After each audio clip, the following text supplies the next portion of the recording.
No episódio anterior, mergulhamos na complexa e, por vezes, dolorosa história de Jacó e Esaú, os filhos gêmeos de Isaque e Rebeca.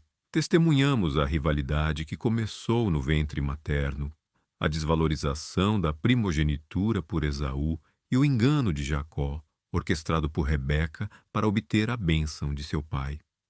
As consequências foram imediatas e severas. O ódio mortal de Esaú e a fuga de Jacó para Harã, para a casa de seu tio Labão. Jacó, o suplantador, partiu de Berseba como um fugitivo, levando consigo apenas o que podia carregar e a promessa de Deus, que de alguma forma se cumpriria através dele, apesar de seus métodos questionáveis. Agora, no episódio 13 da cronologia bíblica, acompanharemos Jacó em sua jornada solitária e o encontro transformador que ele terá com Deus. A história de A Escada de Jacó, o sonho em Betel. Esta narrativa é um marco na vida de Jacó, um momento de revelação divina que reafirmaria a aliança e daria um novo propósito à sua existência. Jacó partiu de Berseba, uma cidade que representava a segurança de sua família e a presença de seu pai, Isaque. Ele estava fugindo, com o coração pesado pela culpa e pelo medo da vingança de seu irmão. Sua jornada o levou em direção a Harã, uma terra distante, desconhecida, onde ele buscaria refúgio e, por instrução de seus pais, uma esposa entre as filhas de Labão. A paisagem era árida e desoladora, um reflexo talvez de seu próprio estado de espírito. Ele era um homem em fuga, sem um lar, sem a proteção de sua família e com o peso de suas ações sobre os ombros. A noite caiu e Jacó se viu sozinho em um lugar deserto. O sol já se havia posto e ele precisava de um lugar para passar a noite. Ele pegou uma das pedras do lugar, colocou-a debaixo de sua cabeça como travesseiro e deitou-se para dormir. A imagem é de vulnerabilidade e solidão. O homem que havia enganado seu irmão e seu pai estava agora desamparado, com uma pedra como único conforto. Mas foi nesse momento de desamparo que Deus escolheu se revelar. Jacó adormeceu e teve um sonho. E que sonho! Ele viu uma escada ou rampa que estava posta na terra e cujo topo tocava o céu. E eis que os anjos de Deus subiam e desciam por ela. Esta visão era mais do que uma imagem. Era uma revelação da conexão entre o céu e a terra, uma ponte entre o divino e o humano. Os anjos, mensageiros de Deus, subiam e desciam, indicando uma comunicação constante e um cuidado ativo de Deus sobre a terra. E eis que o Senhor estava em cima dela. A presença de Deus era inconfundível. E o Senhor falou a Jacó, reafirmando as promessas que havia feito a Abraão e Isaque. Eu sou o Senhor, o Deus de Abraão, teu pai, e o Deus de Isaque. Esta terra em que estás deitado, a ti a darei e a tua descendência. E a tua descendência será como o pó da terra, e estender-te-ás ao ocidente, e ao oriente, e ao norte, e ao sul, e em ti e na tua descendência serão benditas todas as famílias da terra. As promessas de terra, descendência e bênção universal foram reiteradas a Jacó, o fugitivo. Deus não o abandonou por causa de seus erros. Em vez disso, ele o encontrou em seu ponto mais baixo, reafirmando sua fidelidade à aliança.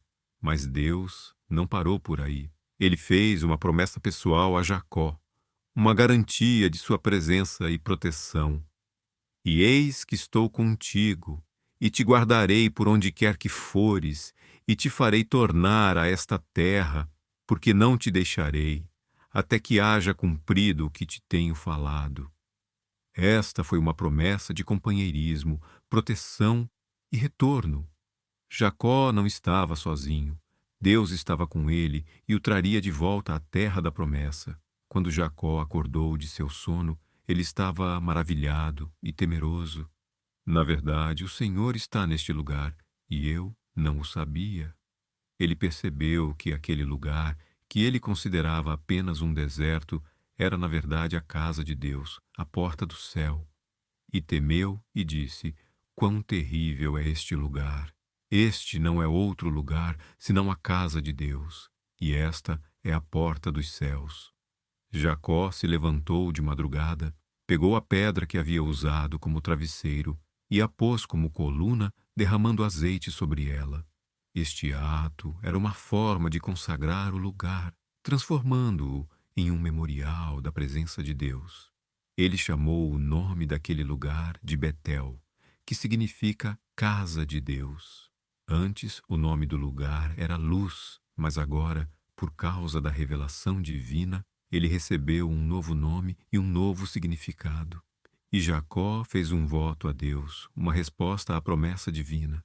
Se Deus for comigo e me guardar nesta viagem que faço, e me der pão para comer e vestes para vestir, e eu em paz tornar a casa de meu pai, o Senhor será o meu Deus, e esta pedra que tenho posto por coluna será a casa de Deus, e de tudo quanto me deres, certamente a 10ª parte te darei. O voto de Jacó revela uma fé incipiente, ainda condicionada, mas um passo importante em sua jornada espiritual. Ele estava reconhecendo a soberania de Deus e prometendo fidelidade em troca de proteção e provisão. A escada de Jacó é um símbolo poderoso. Ela representa a comunicação entre o céu e a terra, a ponte que Deus estabelece para se relacionar com a humanidade.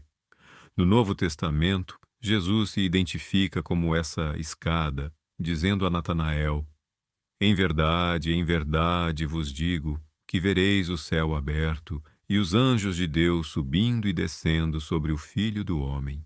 João 1:51. Jesus é o mediador, o caminho para Deus. O sonho em Betel foi um ponto de virada na vida de Jacó. Ele havia partido como um enganador, um fugitivo, mas agora tinha a certeza da presença e da promessa de Deus. Aquele encontro transformou sua fuga em uma jornada de fé, sua solidão em comunhão e seu desespero em esperança. Ele ainda teria muitos desafios pela frente, muitas lições a aprender. Mas a semente da fé havia sido plantada e regada pela revelação divina. A história de Jacó em Betel nos ensina que Deus encontra seus servos em seus momentos de maior necessidade, mesmo quando eles estão fugindo das consequências de seus próprios erros. Ele reafirma suas promessas e oferece sua presença e proteção. É um lembrete de que a graça de Deus não depende de nossa perfeição, mas de sua fidelidade à sua aliança. Aquele lugar, Betel, se tornaria um local sagrado para Jacó e para a nação de Israel, um memorial da fidelidade de Deus. A pedra que serviu de travesseiro se tornou um altar, um símbolo da presença divina em um lugar inesperado. A jornada de Jacó continuaria e ele enfrentaria anos de trabalho árduo, engano e formação de sua família em Harã. Mas a promessa feita em Betel seria a âncora de sua alma, a certeza de que Deus estava com ele e o traria de volta à terra da promessa. No nosso próximo episódio, o episódio 14, acompanharemos Jacó em sua chegada a Harã e os desafios que ele enfrentará na casa de seu tio Labão. Você descobrirá a história de Jacó em Harã, o encontro com Raquel e o engano de Labão. Não perca! Inscreva-se no canal, ative o sino para não perder o próximo capítulo desta saga e deixe seu comentário sobre a lição mais importante que você tira do sonho de Jacó em Betel. Até lá!